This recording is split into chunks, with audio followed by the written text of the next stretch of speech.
नमस्कार साथियों, आज हम आपको बताने जा रहे हैं इतिहास की एक ऐसी महत्वपूर्ण घटना के बारे में जिसे आधुनिक भारत का आरंभ माना जाता है। जी हाँ दोस्तों, ये वक्त था साल 1498 ईस्वी का।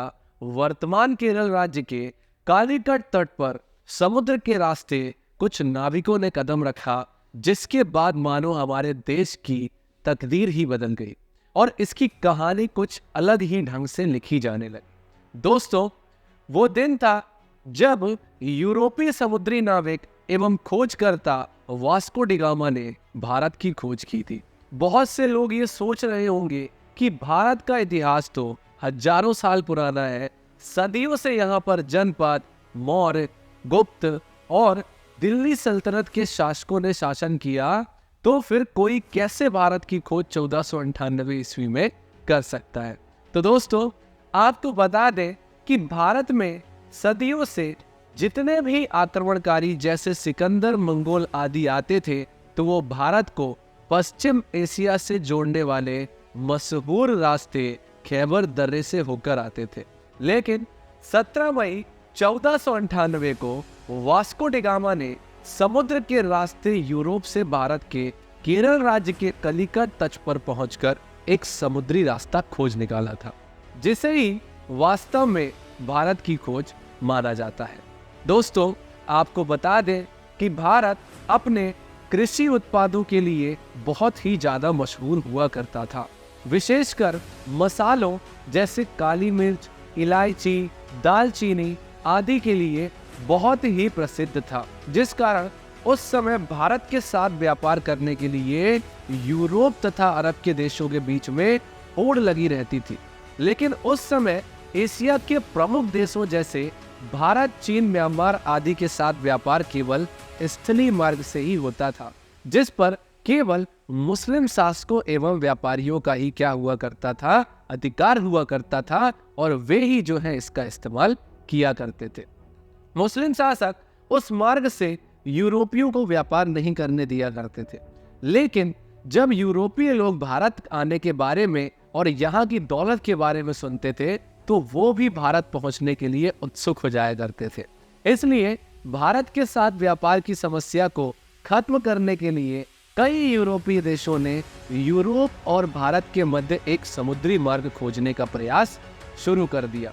मगर कई सालों के प्रयास के बाद भी कोई सफलता नहीं मिली, क्योंकि उस समय यूरोप में समुद्र को लेकर तरह तरह की अफवाहें फैली हुई थी। एक सबसे चर्चित अफवाह जो है उसको मैं आपके साथ जो है डिस्कस करना चाहूँगा कि ये ऐसा मानते थे, यूरोप के लोगों का मानना था कि यदि नाव समुद्र में बहुत दूर तक ले गए तो नाव समुद्र के अंतिम छोर में जा करके गिर जाएगी। फॉर एग्जाम्पल कि अगर मान लीजिए ये कोई सतह है और इसमें से हम किसी चीज को ले करके जा रहे हैं, इसका अंतिम छोर ये है, तो आखिरी में क्या हो जाएगा, यहाँ पर गिर जाएगा। इसलिए कुछ नाविक समुद्र से बहुत दूर तक सफर नहीं किया करते थे। यूरोप में आमतौर पर इस तरह की अफवाहें जो है ये बहुत ज्यादा प्रचलित थी।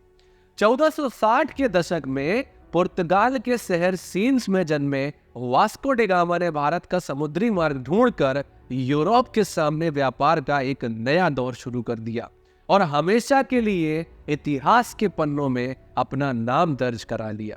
जी हाँ दोस्तों, आइए जानते हैं कैसे शुरू हुआ था भारत को खोजने का सफर। वीडियो में अंत तक बने रहिएगा। चलिए चलते हैं एक नए सफर पर, जहां पर हम जानेंगे कि कैसे यूरोप वासियों ने भारत को समुद्री रास्ते से खोजा। दोस्तों, वास्को डी गामा का जन्म पुर्तगाल के एक शहर सीन्स में हुआ था।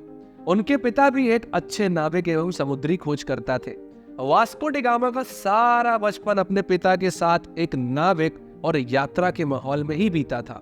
सन 1480 में वास्को डी गामा ने अपने पिता का अनुसरण करते हुए पुर्तगाली नौसेना में शामिल हुए। यहीं पर उन्होंने नौ चालन का एडवांस तरीका सीखा और साथ ही यहाँ पर समुद्री यात्राएं भी करनी सीखी थी।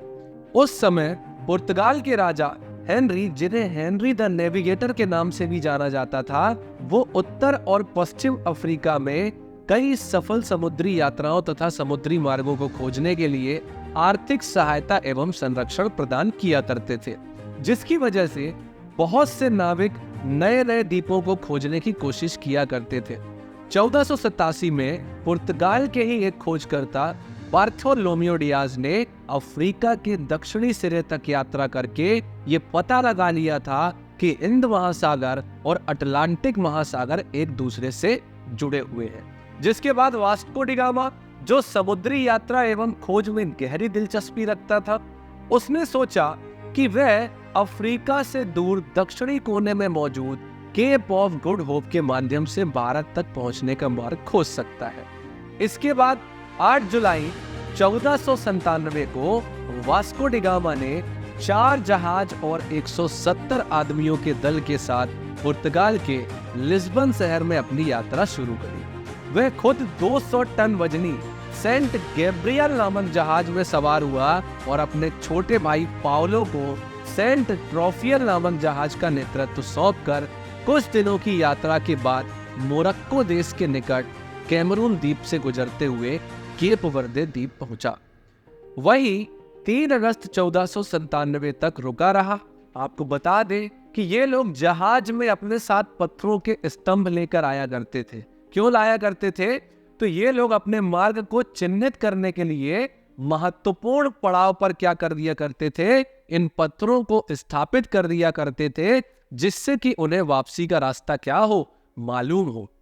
वास्को डी गामा ने गिनी की खाड़ी की तेज समुद्री धाराओं से बचने के लिए अटलांटिक महासागर में एक लंबा चक्कर लगाते हुए 7 नवंबर 1497 को दक्षिण अफ्रीका में स्थित सेंट हेलेना पहुंचा। सेंट हेलेना का मौसम बहुत खराब था उस टाइम। वहां तेज हवा एवं समुद्री लहरें चल रही थी, जिस कारण वास्को डी गामा का दल 22 नवंबर तक आगे नहीं बढ़ सका।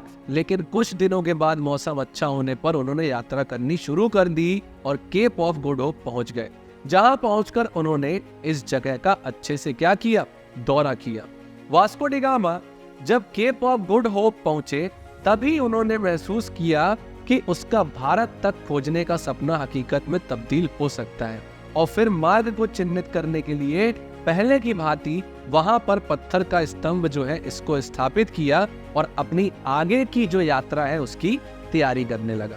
केप ऑफ गुड होप के आगे की यात्रा उन्होंने 7 दिसंबर 1497 को शुरू की और क्रिसमस आने तक वे दक्षिण अफ्रीका के नटाल तट पर पहुंच गए।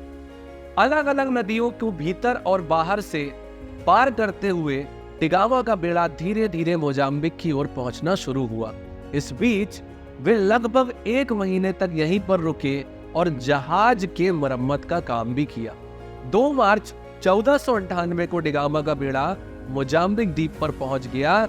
जब डी गामा अपने दल के साथ मोजाम्बिक की धरती पर उतरे और वहां के निवासियों से मिले, तो यहाँ के लोगों को ऐसा लगा कि ये जो पुर्तगाली है ये भी मुसलमान है, इसलिए उन लोगों ने उनकी खूब मदद की और डी गामा का जो मोजाम्बिक का पड़ाव था ये काफी उपयोगी सिद्ध हुआ। वहां इन्हें समुद्र के किनारे बंदरगाह पर सोने, चांदी तथा मसालों से भरे हुए 4-5 जहाज भी दिखाई दिए।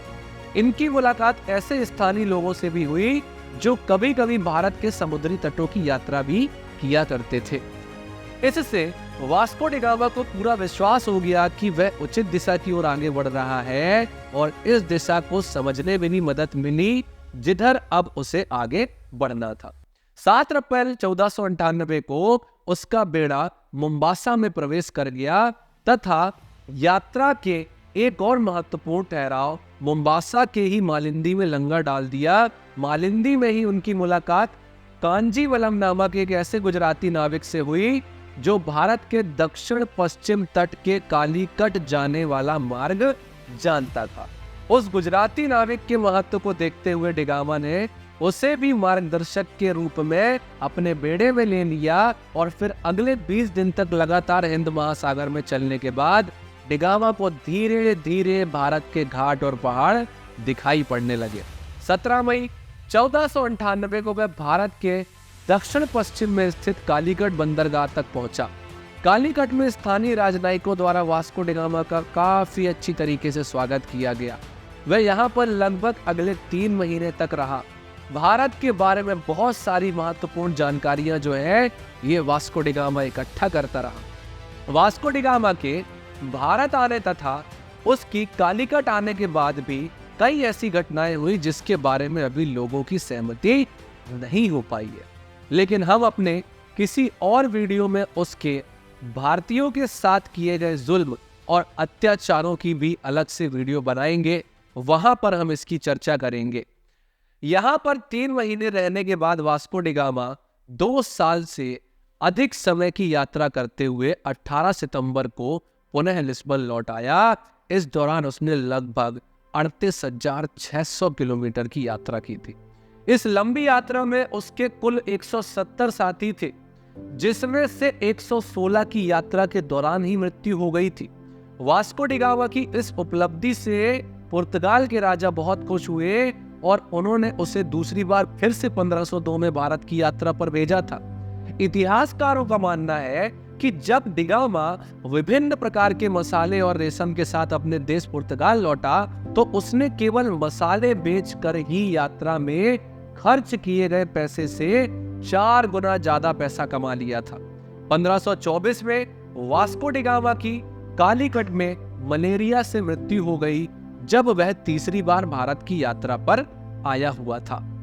जब डी गामा ने यूरोप और भारत के बीच समुद्री मार्ग खोज लिया था तब डी गामा का नाम पूरे यूरोप में बहुत मशहूर हो गया था और उसकी साहसिक यात्रा की चर्चा पूरे यूरोपीय देशों में होने लगी थी।